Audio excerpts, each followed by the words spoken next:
भव्य उद्घाटन सोहळा आधार क्रिटिकल केअर हॉस्पिटल शनिवार दिनांक 12 एप्रिल 2025 रोजी सायंकाळी 7 वाजता स्थळ आधार हॉस्पिटल सैफुल जवळ विजापूर रोड सोलापूर।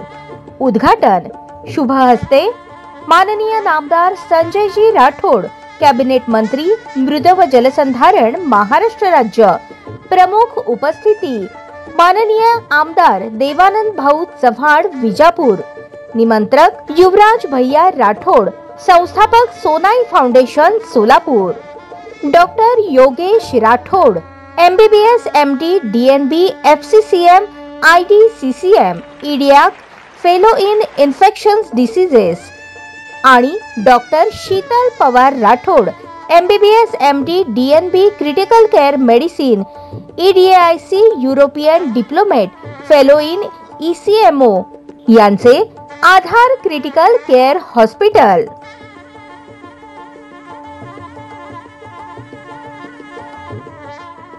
सोलापुरात नव्याने झालेल्या विजापूर रोड सैफुल येथील आधार क्रिटिकल केअर या हॉस्पिटलचे शनिवारी सायंकाळी 7:30 वाजता महाराष्ट्र राज्याचे जलसंधारण मंत्री संजय राठोड यांच्या हस्ते उद्घाटन होणार असल्याची माहिती सोनाई फाउंडेशनचे विश्वस्त युवराज राठोड व आधार हॉस्पिटल क्रिटिकल केअरचे डॉक्टर योगेश राठोड यांनी दिली।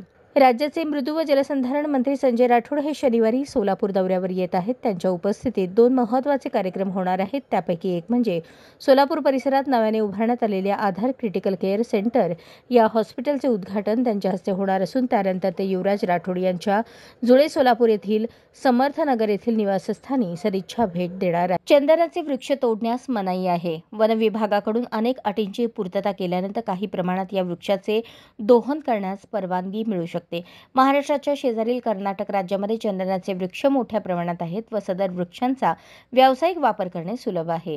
महाराष्ट्रात चंदनाच्या वृक्षांची व्यावसायिक स्वरूपात लागवड करण्यास शेतकरी वर्ग धजावत नाही। त्यामुळे शेताच्या बांधावर, ओढ्याच्या किनारी, डोंगराळ भागात चंदनाची झाडे दिसून येतात। मात्र गेल्या काही दिवसांमध्ये सोलापूर जिल्ह्यातील मोहोळ, मंगळवेढा, पंढरपूर, सांगोला, माळशिरस, उत्तर दक्षिण अक्कलकोट, माढा, करमाळा, बार्शी या तालुक्यातील परिसरामध्ये चंदनाच्या झाडांची तोड झाल्याच्या घटना घडत आहेत। तसेच झाड पक्व झाले आहे की याचा शोध घेण्याकरता जमिनीपासून काही अंतरावर झाडाच्या खोडावरती गिरमिटने छिद्र पाडण्याच्या खुणा अनेक झाडांवरती दिसून येतात। चंदन हे मौल्यवान वृक्षांमध्ये गणले जाते। याचा उपयोग सौंदर्य प्रसाधने, अगरबत्ती तसेच रसायनांच्या निर्मितीसाठी होतो। त्यामुळे चंदनाच्या झाडाची अवैध तोड व चोरीच्या घटना घडतात।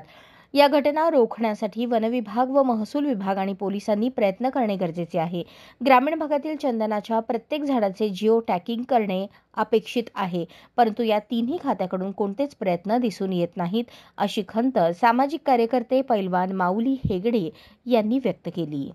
चंदन हे मौल्यवान वृक्षामध्ये गणले जाते। गेल्या काही वर्षांमध्ये सोलापूर जिल्ह्यातल्या मोहोळ, मंगळवेढा, पंढरपूर अशा तालुक्यामध्ये चंदनाची वृक्षतोड मोठ्या प्रमाणात केली जात आहे। या वृक्षाला मनाई असताना देखील वन विभाग आणि पोलीस प्रशासनाकडून दुर्लक्ष केले जाते। जी चंदनाची झाडे 10 वर्षापूर्वी सोलापूर जिल्ह्यामध्ये ओढ्याच्या कडेला, नदीच्या किनारी दिसत होती ती आत्ता दुर्मिळ झाली आहेत।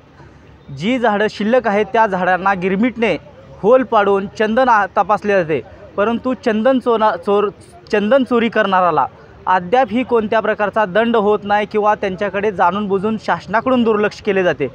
चंदन तोड थांबवण्यासाठी राज्य शासनाने एक चांगल्या प्रकारचं पाऊल उचललं पाहिजे, जेणेकरून आपण एखाद्या झाडाचं जिओ टॅगिंग केलं पाहिजे। त्या माध्यमातून ते झाड पाहता यावं आणि ते तोडण्यासाठी अनेक परवानग्या घ्याव्या लागतात, तेव्हा हे चंदनाचं झाड तोडलं जातं। परंतु बेकायदेशीर चंदनाचे दहन आणि दफन केलं जातं।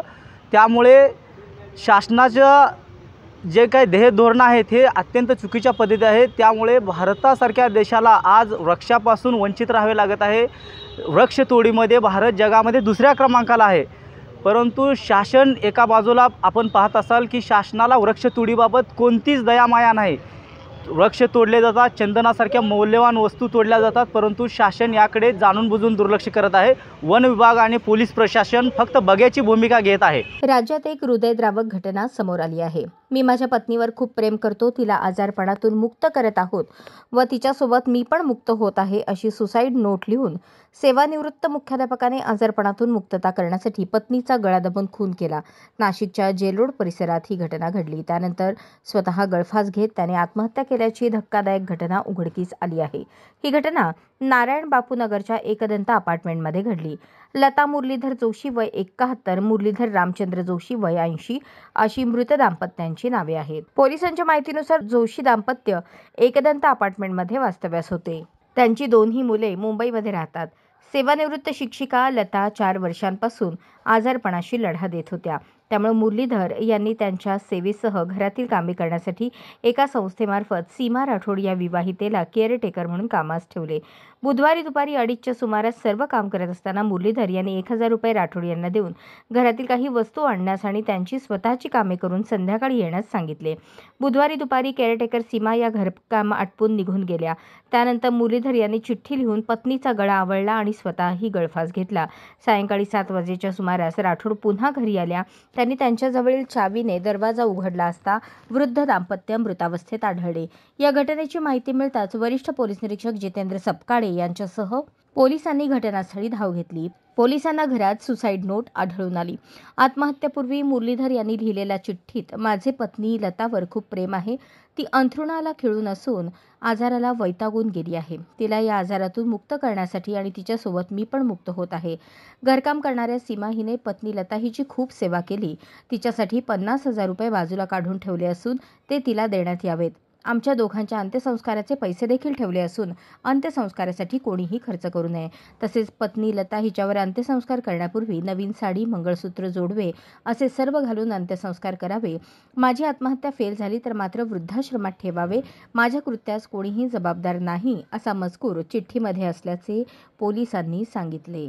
राज्यात 2 गटात तुफान दगडफेक झाल्याची घटना घडली आहे. 2 गटात दगडफेक सुरू झाल्यानंतर परिसरात एकच तणाव निर्माण झाला.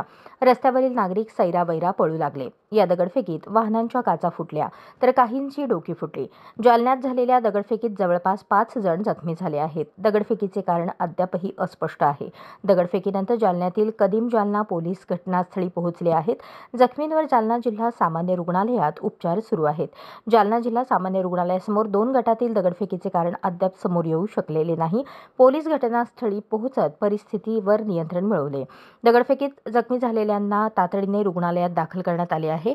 पोलिसांकडून घटनेचा अधिक तपास सुरू आहे. शिवसेना उबाठाचे पक्षप्रमुख उद्धव ठाकरे यांच्या विरोधात सोलापुरात एक संतापजनक प्रकार घडला. ओंकार चव्हाण नावाच्या माथेफिरू व्यक्तीने उद्धव ठाकरे यांचा सार्वजनिक ठिकाणी बेकायदेशीर कृत्य करत पोस्टर फाडले. या घटनेमुळे शिवसैनिकांमध्ये तीव्र संताप पसरला आहे. संबंधित व्यक्तीने आरोप केला की उद्धव ठाकरे यांनी वक्फ बोर्ड सुधारणा विधेयकाला विरोध करत बिल मंजुरीला खासदारांनी विरोध केला आणि त्यांनी हिंदुत्व सोडले. त्यामुळे आपण पक्षाचा राजीनामा देत आहोत असे असत्य आणि खोटे कारण पुढे केले. ही केवळ खासगी वैयक्तिक मतांची आक्रमक पद्धतीने मांडणी नसून पक्षविरोधी व अनुशासनभंग करणारा प्रकार आहे. भाजपा व मिंधे गटाचा हा डाव शिवसैनिक हाणून पाडतील. या माथेफिरूवर तात्काळ कारवाई करून अटक करावी, अन्यथा शिवसैनिक त्याला त्याची जागा दाखवतील असे जिल्हा प्रमुख अजय दासरी यांनी प्रसिद्धीस दिलेल्या पत्रकात नमूद केले. पक्षविरोधी कारवाई केल्याने ओंकार चव्हाण याला पदावरून यापूर्वीच हटवले असून त्याचा पक्षाशी कोणताही संबंध नाही. याचबरोबर शिवसेना पदाधिकाऱ्यांनी फौजदार चावडी पोलीस ठाण्यात तक्रार दाखल करून आरोपीवर कठोर कायदेशीर कारवाई करण्याची मागणी केली आहे.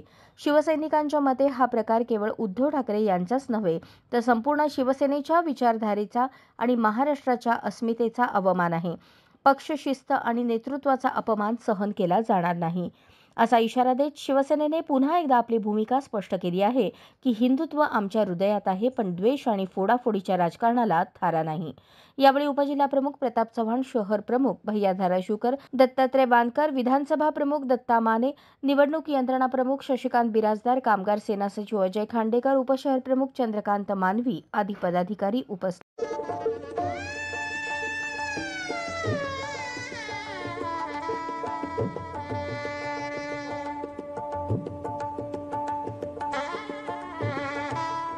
भव्य उद्घाटन सोहळा आधार क्रिटिकल केअर हॉस्पिटल शनिवार दिनांक 12 एप्रिल 2025 रोजी सायंकाळी 7 वाजता. स्थळ आधार हॉस्पिटल सैफुल जवळ विजापूर रोड सोलापूर।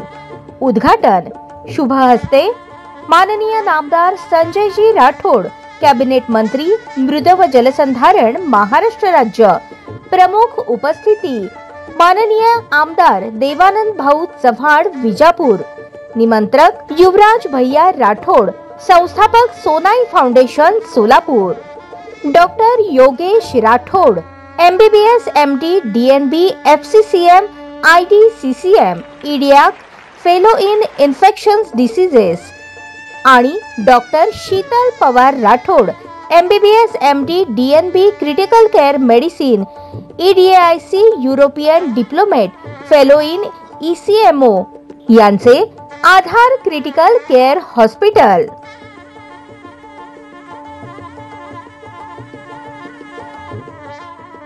अग्रेसर असणारे महादेव कोगनुरे यांचे चिरंजीव लक्ष्मीकांत कोगनुरे यांच्या वाढदिवसानिमित्त येलगुलवार प्रशालेतील दिव्यांग विद्यार्थ्यांना मिष्टान्न भोजन देऊन वाढदिवस साजरा करण्यात आला।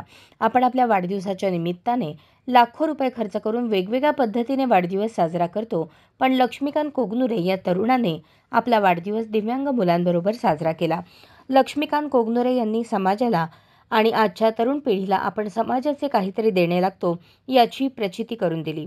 एकीकडे आजचा युवक आपल्या वाढदिवसानिमित्त विनाकारण फटाके, बँड, केक याच्यामध्ये लाखो रुपयांची उधळण करून वाढदिवस साजरा करतो, पण लक्ष्मीकांत कोगनुरे यांनी असे न करता अनाथ व मतिमंद मुलांसोबत वाढदिवस साजरा केला। दिव्यांग विद्यार्थ्यांना मिष्टान्न भोजन देऊन लक्ष्मीकांत कोगनुरे यांनी सर्वांचे आभार मानून आशीर्वाद घेतला। या प्रसंगी दिव्यांग विद्यार्थ्यांचा आनंद द्विगुणित केला। बऱ्याचदा दिव्यांग विद्यार्थ्यांकडे दुर्लक्ष केलं जातं, परंतु तीही मुलेच आहेत, त्यांच्या मनाला आनंद मिळावा यासाठी लक्ष्मीकांत कोगनुरे यांनी जपलेल्या जाणीवेचे सर्व स्तरातून कौतुक होत आहे। मागील 8 दिवसांपूर्वी सोलापूर शहरातील बाबू जगजीवनराम झोपडपट्टीमधील ममता अशोक म्हेत्रे, जिया महादेव म्हेत्रे या 2 शाळकरी मुलींचा दूषित पाण्यामुळे दुर्दैवी मृत्यू झाला। त्यानंतर सोलापूर शहरातील दूषित पाण्याचा प्रश्न ऐरणीवर आला। काही मुली हॉस्पिटलमध्ये उपचार घेत आहेत। दरम्यान गुरुवारी जिल्ह्याचे पालकमंत्री जयकुमार गोरे सोलापूर जिल्हा दौऱ्यावर होते, परंतु त्यांनी हा विषय गंभीरतेने घेत बाबू जगजीवनराम झोपडपट्टीमध्ये संबंधित मुलींच्या कुटुंबियांची त्यांच्या घरी जाऊन भेट घेतली। यावेळी आमदार देवेंद्र कोठे, पोलीस आयुक्त राजकुमार, महापालिका आयुक्त सचिन ओंबासे, शिवसेनेच्या प्रदेश प्रवक्त्या प्राध्यापिका ज्योती वाघमारे, भाजपचे अध्यक्ष नरेंद्र काळे उपस्थित होते। यावेळी पालकमंत्र्यांनी या 2 कुटुंबियांच्या घरात बसून त्यांचे सांत्वन केले। तातडीने या दोन्ही कुटुंबियांना वैयक्तिक 1-1 लाख रुपये देण्याची घोषणा केली। मुख्यमंत्री सहायता निधीमधून जास्तीत जास्त आर्थिक मदत मिळवून देण्याचा शब्दही त्यांनी दिला। यानंतर अशी मुले आजारी पडल्यास जर शासकीय रुग्णालयात उपचार होत नसेल तर ज्या खासगी रुग्णालयात चांगले उपचार होतील तिथे दाखल करावे, त्याचा खर्च मी करेन अशी ग्वाही त्यांनी दिली। त्यानंतर महानगरपालिकेत आढावा बैठकीसाठी ते रवाना झाले। ब्रह्मगर्जना प्रतिष्ठान सोलापूरच्या वतीने श्री भगवान परशुराम जन्मोत्सवानिमित्त जुळे सोलापुरात विविध कार्यक्रमांचे आयोजन करण्यात आले आहे। या निमित्ताने मंगळवार दिनांक 29 एप्रिल 2025 रोजी शोभायात्रा काढण्यात येणार आहे, अशी माहिती स्वागताध्यक्ष श्रीकांत कुलकर्णी यांनी पत्रकार परिषदेत दिली। दिनांक 10 ते 14 एप्रिल दरम्यान क्रिकेट स्पर्धा आयोजित केली आहे। या क्रिकेट स्पर्धेत पुरुषांचे 10, महिलांचे 4 तर पुरुष पौरोहित्य 2 संघ सहभागी होणार आहेत।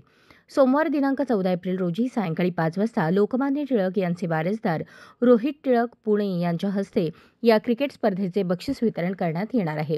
मंगळवार 29 एप्रिल रोजी श्री भगवान परशुराम जन्मोत्सवानिमित्त सकाळी 8 वाजता घनपाठी ब्राह्मणांकडून पावमान यज्ञ व लघुरुद्र अभिषेक करण्यात येणार आहे। याचे यजमान श्री व सौ दैदिप्यमान वडापूरकर यांच्यासह 5 दाम्पत्य राहणार आहेत। दुपारी 5 ते 9 वाजेपर्यंत रक्तदान शिबिर होणार आहे। त्यानंतर सायंकाळी 5:30 वाजता जुळे सोलापुरातील KLE हायस्कूल येथील पारंपरिक पद्धतीने वाजत गाजत श्री भगवान परशुराम महाराज मूर्तीचे भव्य स्वागत आणि प्रतिष्ठापना होणार आहे। त्यानंतर प्रसाद वाटप करण्यात येणार आहे। KLE हायस्कूल येथून सायंकाळी 5:30 वाजता शोभायात्रा काढण्यात येणार आहे। या यात्रेत लेझिम ताफा, विविध खेळ, भजनी मंडळ यांसह विविध पथके सहभागी होणार आहेत। पारंपरिक वेशभूषेत महिला व पुरुष मंडळी सहभागी होणार आहेत। या पत्रकार परिषदेस प्राध्यापक काकासाहेब कुलकर्णी, निखिल देशपांडे, अनिता कुलकर्णी, शर्वरी रानडे, विक्रम ढोनसळे, अनिता कुलकर्णी, सुप्रिया जोशी, योगेंद्र पुजारी, उन्मेष कुलकर्णी आदी उपस्थित होते। राज्य शासन दुष्काळग्रस्त भाग पाणीदार करण्यासाठी विविध जलसंधारणाची कामे राबवत आहे। दुष्काळग्रस्त भागाला पाणी उपलब्ध करणे, सिंचन क्षमता वाढवणे यासाठी शासन कटिबद्ध असल्याचे प्रतिपादन राज्याचे उपमुख्यमंत्री एकनाथ शिंदे यांनी केले। सांगोला येथे आयोजित भीमसैनिकांनी उभारलेल्या निधीतून डॉ. बाबासाहेब आंबेडकर यांच्या पूर्णाकृती पुतळ्याचे तसेच माजी आमदार शहाजी बापू पाटील यांच्या आमदार निधीतून साकारण्यात आलेल्या भव्य स्मारकाच्या अनावरण प्रसंगी उपमुख्यमंत्री एकनाथ शिंदे मार्गदर्शन करत होते। यावेळी ग्रामविकास व पंचायत राज मंत्री तथा सोलापूर जिल्ह्याचे पालकमंत्री जयकुमार गोरे, पर्यटन विकास मंत्री शंभूराज देसाई, खासदार धैर्यशील मोहिते पाटील, आमदार बाबासाहेब देशमुख, आमदार समाधान आवताडे, आमदार राजू खरे, माजी आमदार शहाजी बापू पाटील, माजी आमदार दीपक आबा साळुंखे यांच्यासह अन्य मान्यवर उपस्थित होते। उपमुख्यमंत्री शिंदे पुढे म्हणाले, शासनाने मंत्रिमंडळ बैठकीत म्हैसाळ उपसा सिंचन योजना व सौर ऊर्जा प्रकल्प उभारण्यासाठी 3000 कोटीच्या निधीला मान्यता दिली आहे। ताकारी व म्हैसाळ या 2 स्वतंत्र उपसा सिंचन योजना आहेत। सांगोला तालुक्याला देखील सिंचनासाठी पाणी उपलब्ध करण्यात येत आहे। शासन दुष्काळग्रस्त भागाला पाणीदार करून त्या भागातील सिंचन क्षमता वाढवून शेतकऱ्यांच्या आर्थिक उन्नतीसाठी प्रयत्नशील असल्याचे त्यांनी सांगितले। या शासनाचे काम डॉ. बाबासाहेब आंबेडकर यांच्या आदर्श विचारांवर चालत आहे।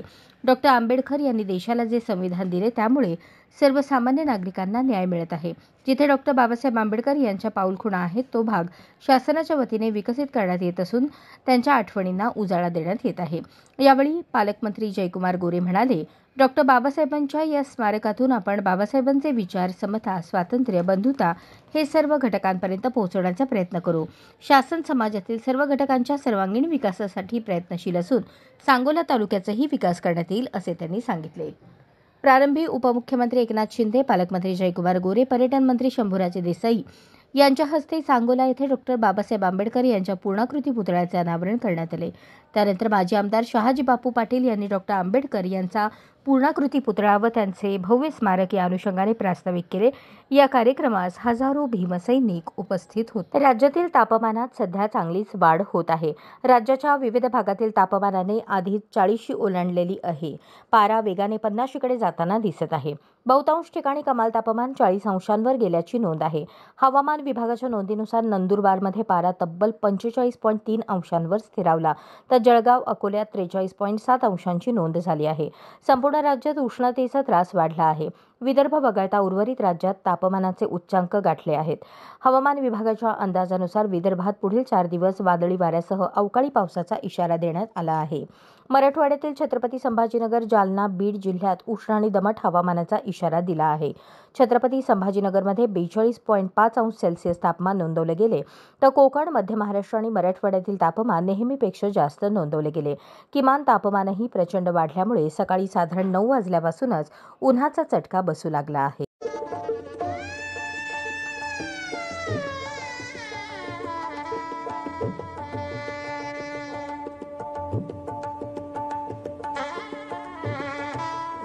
भव्य उद्घाटन सोहळा आधार क्रिटिकल केअर हॉस्पिटल शनिवार दिनांक 12 एप्रिल 2025 रोजी सायंकाळी 7 वाजता। स्थळ आधार हॉस्पिटल, सैफुल जवळ, विजापूर रोड, सोलापूर। उद्घाटन शुभ हस्ते माननीय नामदार संजयजी राठोड, कॅबिनेट मंत्री, मृद व जलसंधारण, महाराष्ट्र राज्य। प्रमुख उपस्थिती माननीय आमदार देवानंद भाऊ चव्हाण, विजापूर। निमंत्रक युवराज भैया राठोड, संस्थापक Sonai foundation, Solapur. Doctor Yogesh Rathod, MBBS, MD, DNB, FCCM, IDCCM, IDIAC, fellow in infections diseases. आणि doctor Sheetal Pawar Rathod, MBBS, MD, DNB, critical care medicine, EDAIC, European diplomate, fellow in ECMO यांचे आधार क्रिटिकल केअर हॉस्पिटल।